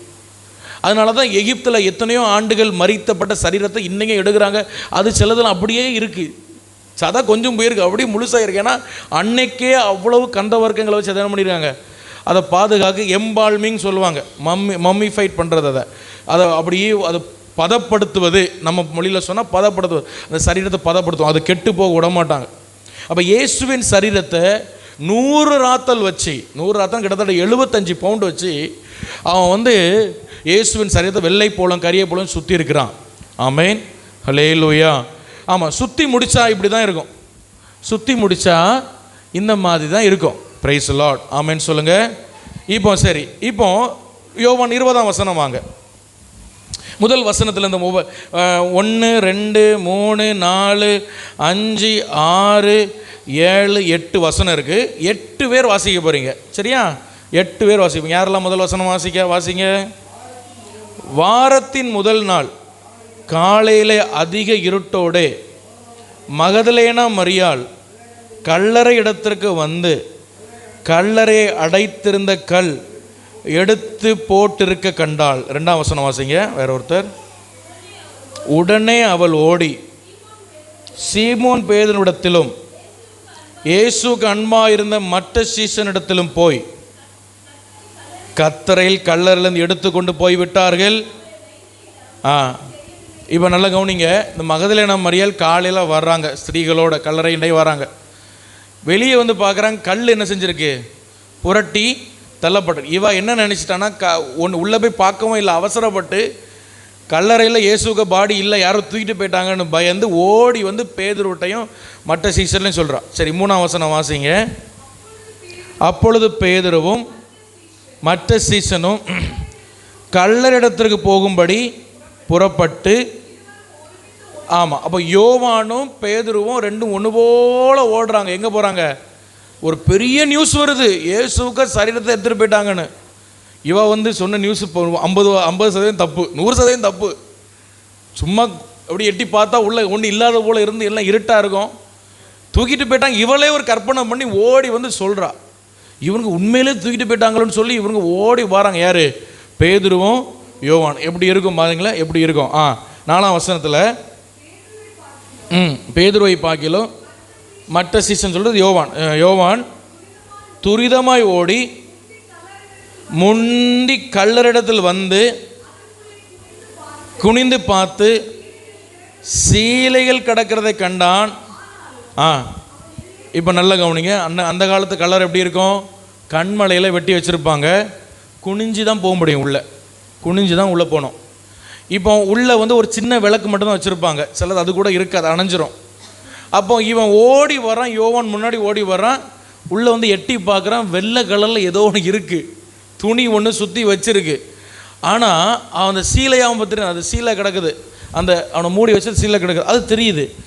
அப்போ அவன் குனிஞ்சு பார்த்து யோசிச்சுக்கிட்டே இருக்கான். மகதலேனா மரியா நம்மகிட்ட வந்து சொன்னது என்ன? இயேசுக்கு சரீரத்தை அவள் உள்ளே எட்டியே பார்க்கல, சரீரத்தை தூக்கிட்டு போயிட்டாங்கன்னு. அப்போ இது என்னது உள்ள வெள்ளையாக இருக்குது, வெள்ளை சரீரம் இருக்குது அப்படின்னு அவன் நினச்சி பார்த்துக்கிட்டே இருக்கான். ஏன் அப்படின்னா யூதர்களுக்கு நல்லா தெரியும், இப்போ அந்த வெள்ளை போலம் கரிய போலம் வச்சு சுற்றுறாங்கல்ல, அந்த சரீரத்தை சுற்றுறாங்கல்ல, இப்போ எடுக்க நினச்சா அது வராது. எடுக்க நினச்சா என்ன பண்ண முடியாது. ஃபெவிக்விக் வச்சு உங்கள் கையில் ஒட்டியிருக்கீங்களா? ஃபெவிக்விக் வச்சு கையில் கை ஒட்டியிருக்கா, பேப்பர் ஒட்டியிருக்கா, எடுக்கும்போது எப்படி வரும்? 2 பேப்பரை இல்லைன்னா நீ வீட்டில் போய் ட்ரை பண்ணிப்போ, 2 பேப்பர் இல்லைன்னா துணியை ஃபெவிக்விக் வச்சு ஒட்டிட்டு ஒரு 10 நிமிஷம் கழித்து எடுத்து பாருங்கள், கிருன்னு கிளியுமா கிளியாதா? அந்த எஃபெக்ட் தான் இங்கே நடக்கும். அந்த கரிய புலத்துக்கு அவ்வளோ எஃபெக்ட் உண்டு. துணியை வச்சு ஒன்று ஒட்டிட்டுன்னு வைங்க, அதை சுற்றி திரும்ப எடுக்க முடியாது, ஒன்று கிழிச்சு எடுக்கணும், இல்லை வெட்டி எடுக்கணும்.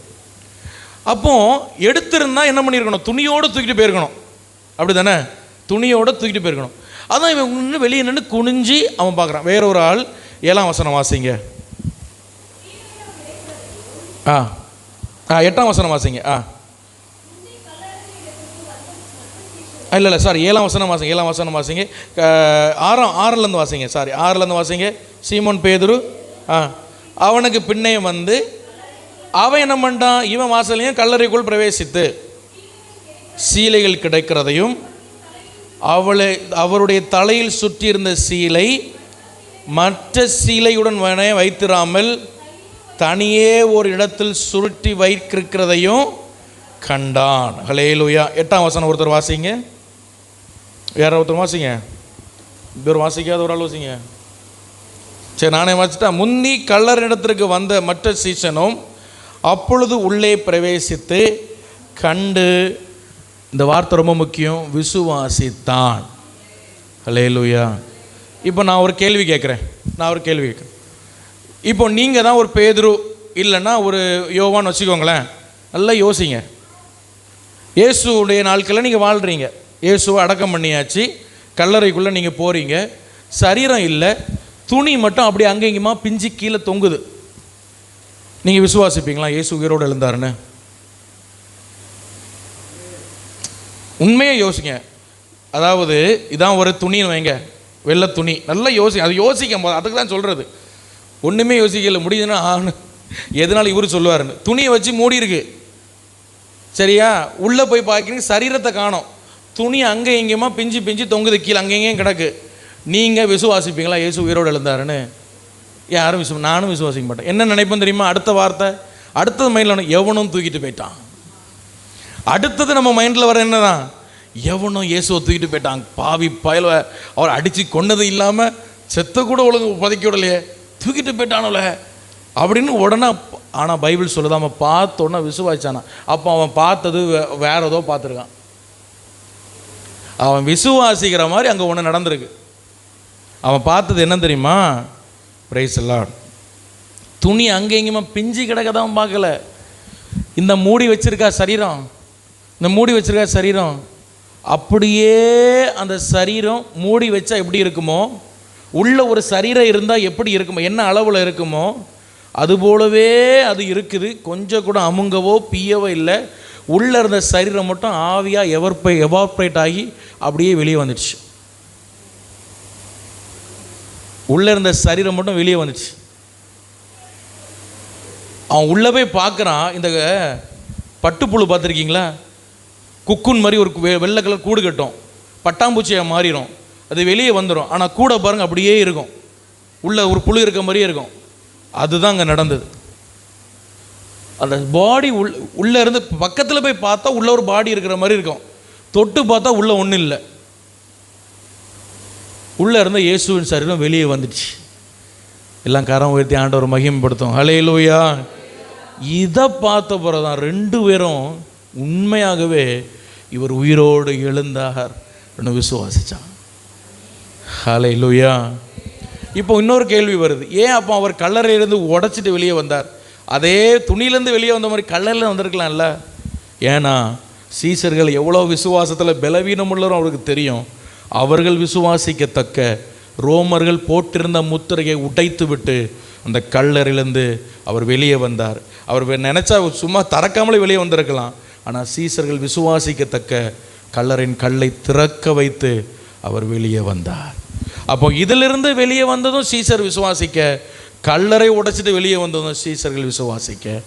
அதனால தான் பைபிள் சொல்கிறது, ஆமேன், அவர்கள் அந்த சரீரத்தை, அந்த உருட்டி வைக்கப்பட்ட, அந்த சுருட்டி வைக்கப்பட்டிருந்த இதை கண்டு அவர்கள் விசுவாசி. இதனால் நான் 100% நம்புகிறேன். இன்றைக்கி ஒரு துணி எடுத்து வச்சுக்கிட்டு அதில் இயேசுக்கு முகம் தெரியுது, கை தெரியுது, கால் தெரியுது, கதை விடுறான் பாருங்க. நான் நம்பவே மாட்டேன். ஏன்னா பைபிள் சொல்கிறது அவர் சுருட்டி வைக்கப்பட்ட நிலையிலேயே அந்த சரீரம். இதுக்கப்புறம் அதை எடுக்கணும்னு நினச்சா கிழிஞ்சு தான் வரும். ஆமேன், ஹல்லேலூயா. அப்போ அந்த டியூனிக்லையும், அந்த துணியிலையும், அந்த புனித உடற்போர்வையிலையும் உள்ளங்க மணிக்கட்டில் அடிக்கப்பட்டிருக்கிறது. அதனால் உண்மையாகவே நான் விசுவாசிக்கிறேன், இயேசு கிறிஸ்து அவருடைய கைகள், உள்ளங்கைகளில் ஆணிகள் கடாவப்பட்டிருக்கிறது. இன்றைக்கும் அந்த உள்ளங்கைகளை அவர் பார்க்கும் பொழுது அவர் அந்த காயத்தை அல்ல, அந்த காயத்தின் வழியாய் உங்களை பார்க்கிறார். அந்த காயம் உங்களை நினைவுபடுத்துகிறது. ஒரு தாய் கூட இந்த அளவுக்கு ஒரு பிள்ளை மேலே பாசம் வைக்க முடியாது. அதனால தான் இயேசு அவன் உள்ளங்கையில் உன்னை வரைஞ்சி வச்சிருக்கிறேன், உன் தாயை காட்டிலும் அதிகமாக உன்னை நான் நேசிக்கிறேன். இன்னொரு அர்த்தம் சொல்லப்போனால், உனக்காக என் ஜீவனே தந்து உன்னை அதிகமாக நேசிக்கிறேன் என்பதான் அந்த வசனத்தினுடைய அர்த்தம். ஹல்லேலூயா. அப்போ நம்மளை உள்ளங்கையில் வரைஞ்சி வச்சிருக்காருன்னா நம்மளை படம் போட இல்லை, இன்றைக்கும் அவருடைய காயத்தை அவர் பார்க்கிறார். அது எதுக்காகனா நமக்காக, நம்ம மேல் உள்ள பாசம், நம்ம மேல் அந்த காயத்தை பார்க்க பார்க்க பார்க்க பார்க்க அவருடைய நினைவில் வர்றதெல்லாம் நான் தான், என் முகம்தான். அதனால தான் ஏசாயா 700 வருஷத்துக்கு முன்னாடி எழுதிட்டாரு, உள்ளங்கையில் நம்மளை வரைஞ்சி வச்சிருக்கிறாரு. ஹல்லேலூயா, ஹல்லேலூயா. அப்போ பாருங்கள், ஆமென், சோதனை. இயேசுடைய பழைய ஏற்பாட்டில் நடந்த நிறைய விஷயங்கள் இயேசுடைய இதில் நடந்திருக்கு. அதை நான் சொல்லி முடிக்கிறேன். இயேசுனுடைய ரொம்ப நெருக்கமான நண்பன் இயேசுவை கைவிடுவான் அப்படின்னு சங்கீதம் எடுத்து வாசிக்க நேரம் ஆயிடுச்சு. சங்கீதம் 41:9 பழைய ஏற்பாட்டில் சொல்லியிருக்கு. அது யூதாஸ் அப்படியே செய்தான். அதுபோல் 30 வெள்ளிக்காசு விற்பாங்கன்னு சகரியா 11 சொல்லியிருக்கு. அதுபோல் யூதாஸு அதை செய்தான். ஆடுகள் போல் எல்லாரும் சிதறடிக்கப்படுவாங்கன்னு சகரியா 13:7 சொல்லியிருக்கு. அதுபோல் எல்லா சீசர்களும் அவரை விட்டு போயிட்டாங்க. தவறான குற்றச்சாட்டு அவர் மேல் வைக்கப்படும்னு சங்கீதம் 27:12 சொல்லுது. அதுபோல் மத்தேயுவில் அது நடக்குது. அப்புறம் அவரை அடிக்கும் பொழுது அவர் அமைதியாக இருப்பார், எதிர்த்து பேச மாட்டார், எதிர்த்து போராட மாட்டார்னு பைபிள் ஏசாயா 53:7 சொல்லுது. அது அப்படியே இயேசுடைய வாழ்க்கையில் அது நடக்குது. எல்லாம் பழைய ஏற்பாட்டில் சொல்லப்பட அப்படியே நடக்கும் பாருங்க. அவர் கள்ளர்கள் மத்தியில் அடிக்கப்படுவார், ஒரு குற்றவாளியாக நினைக்கப்படுவார் அப்படின்னு ஏசாயா 53:12 சொல்லுது. அது அப்படியே மத்தேயுவில் அது நிறைவேறுது. இப்படி எல்லாமே நிறைவேறிட்டு வருது.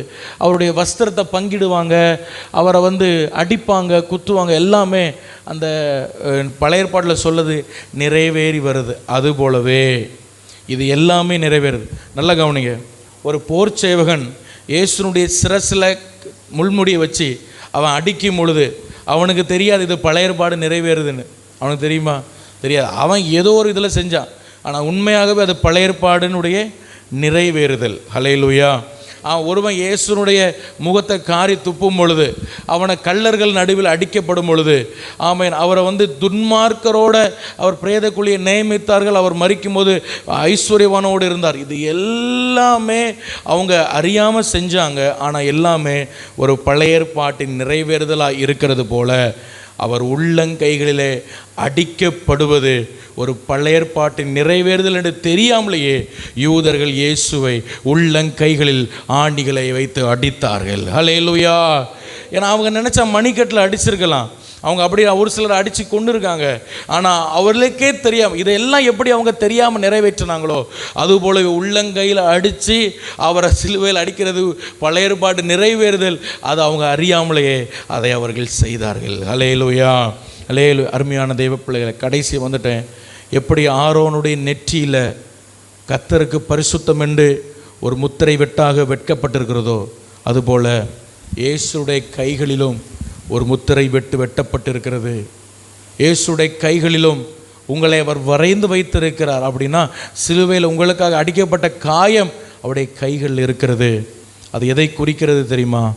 ஏதோ நான் இயேசுக்கு கைக்குள்ளே இருக்கிறேன், நான் என் இஷ்டம் போல் வாழலாம் என்பது அல்ல.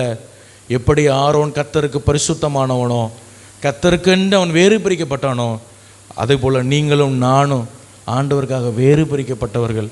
அதுதான் அந்த காயம் காட்டுகிறது. ஹல்லேலூயா. எத்தனை பேரை சொல்கிறது புரியுது? ஹல்லேலூயா. நீங்கள் என்னுடையவர்களாக இருக்கும்படி, நீ என்னுடையவன் அப்படின்னு பைபிள் சொல்லுது. ஸோ இயேசுவினை உள்ளங்கையில் வரைஞ்சி வச்சிருக்கிறார். 2000 ஆண்டுகள் முன்னாடி எனக்காக சிலுவையில் அடிக்கப்பட்டார். இனி நான் மனம் போல வாழலாம் என்றதில்லை. ஒரு ஆரோனுடைய நெற்றியில் எப்படி வெட்டப்பட்டதோ அதுபோல் கர்த்தருடைய கரத்தில் நீ கர்த்தருக்குரியவன் என்று வெட்டப்பட்டு இருக்கிறது. நீங்கள் ஆண்டவருக்குரியவர்கள். இந்த உலகத்துக்காக வாழாதீங்க, இந்த உலகத்துக்கு பின்னாடி தெரியாதீங்க. வாலிப பிள்ளைகள், நீ உலகத்துக்கு பின்னாடி ஓடாத, நீ உலகத்தை நேசிக்காத, அழிந்து போகிற மாயை நேசிக்காதீங்க. ஹல்லேலூயா. இந்த கண்ட காரியங்கள், கண்ட உலகத்தின் காரியங்கள் எல்லாம் நீ செய்யாத.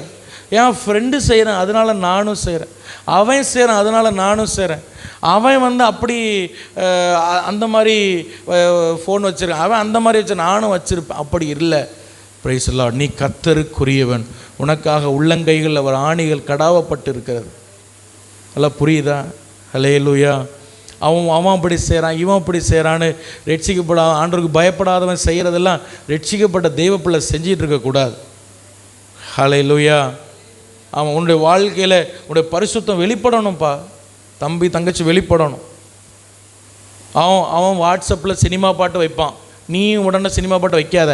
யாரை பிரியப்படுத்த நீ சினிமா பாட்டு வைக்க வாட்ஸ்அப்பில்? ஹல்லேலூயா. இவனுக்கு ஒரு துக்கம் வந்துட்டா போதும், ஒரு துக்கம் வந்த உடனே துக்க பாட்டாக வச்சுருவான் வாட்ஸ்அப்பில். ஏன்னா இவன் துக்கப்படுறது ஊருக்கு தெரியணுமா.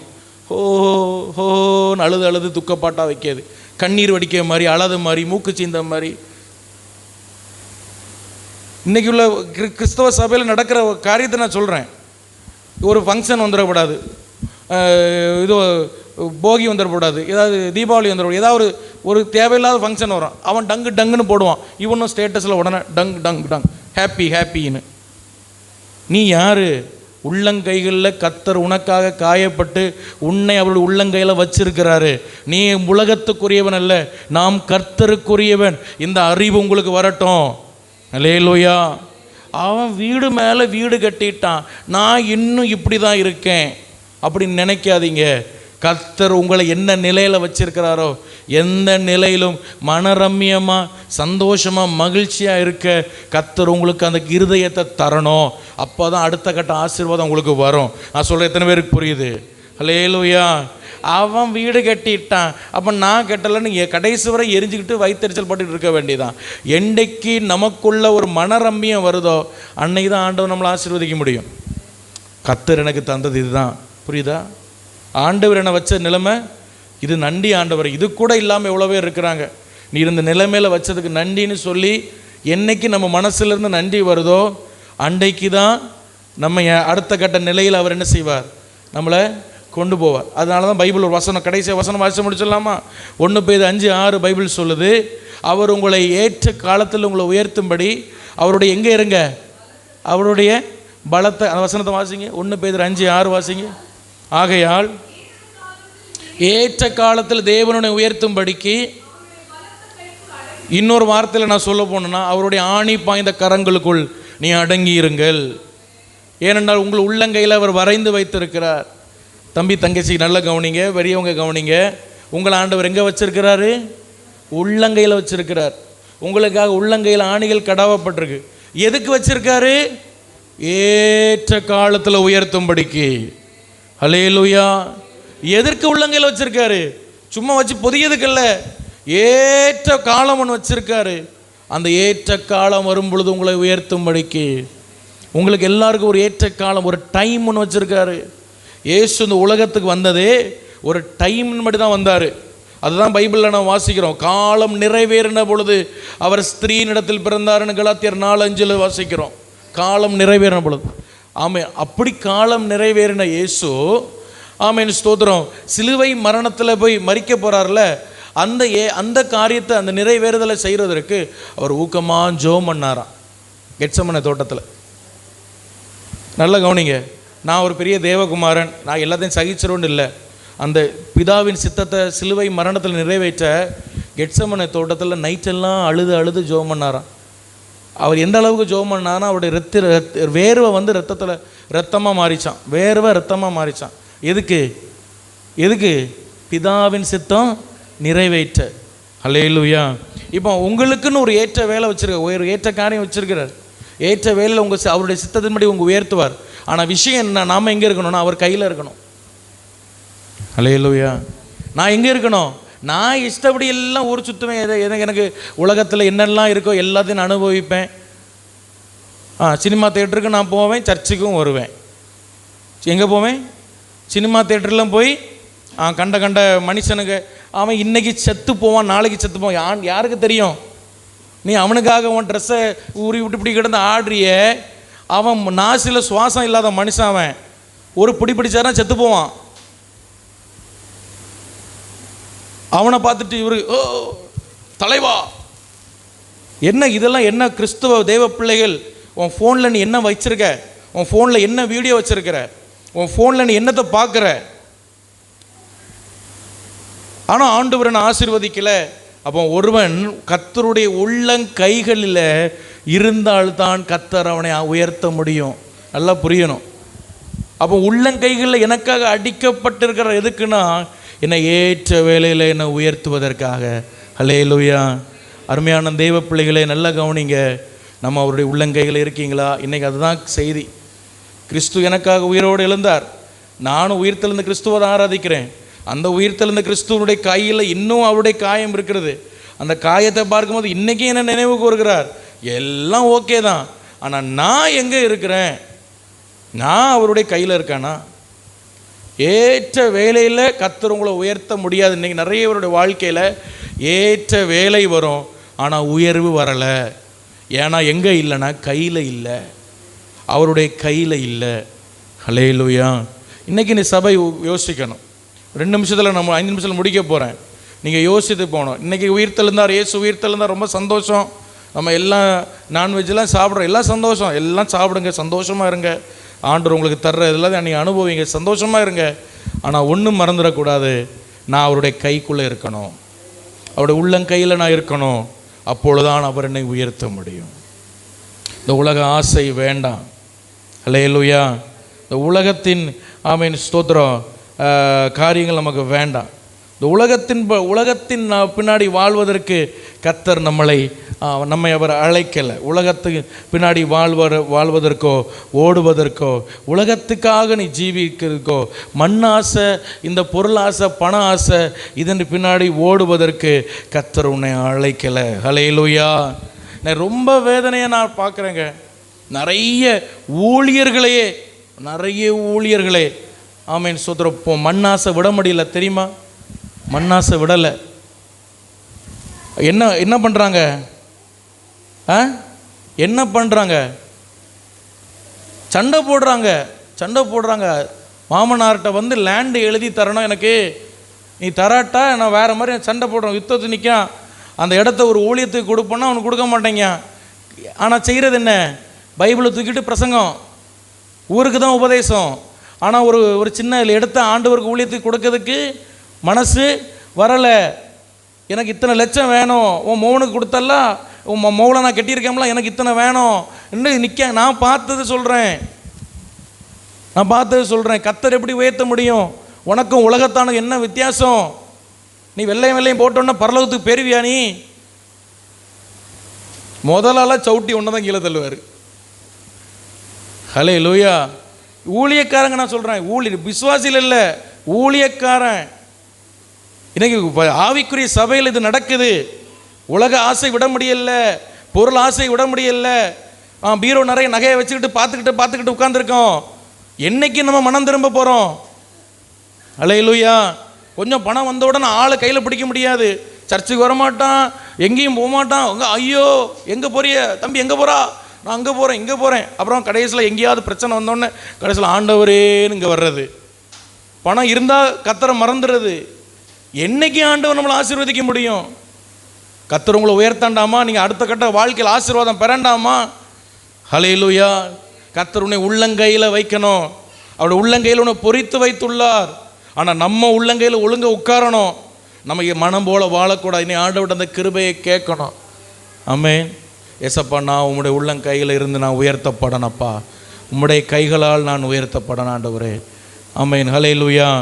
இன்னும் இந்த செய்தியில் இன்னும் 2 பாயிண்ட் உண்டு. ஆனால் நான் நைட்டு நேரங்கள் ஆண்டவர் சுத்தமான நைட்டு அதை நான் பேசுகிறேன்.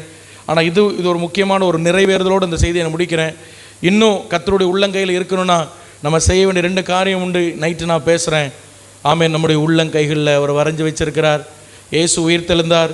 இயேசும் அடிச்சுட்டாங்க, கொண்டு விட்டாங்கன்னு அழுறதுக்கல்ல இந்த உயிர்த்தெழுந்த ஞாயிறும் இந்த துக்க வெள்ளியும். ஆமென். ஹல்லேலூயா.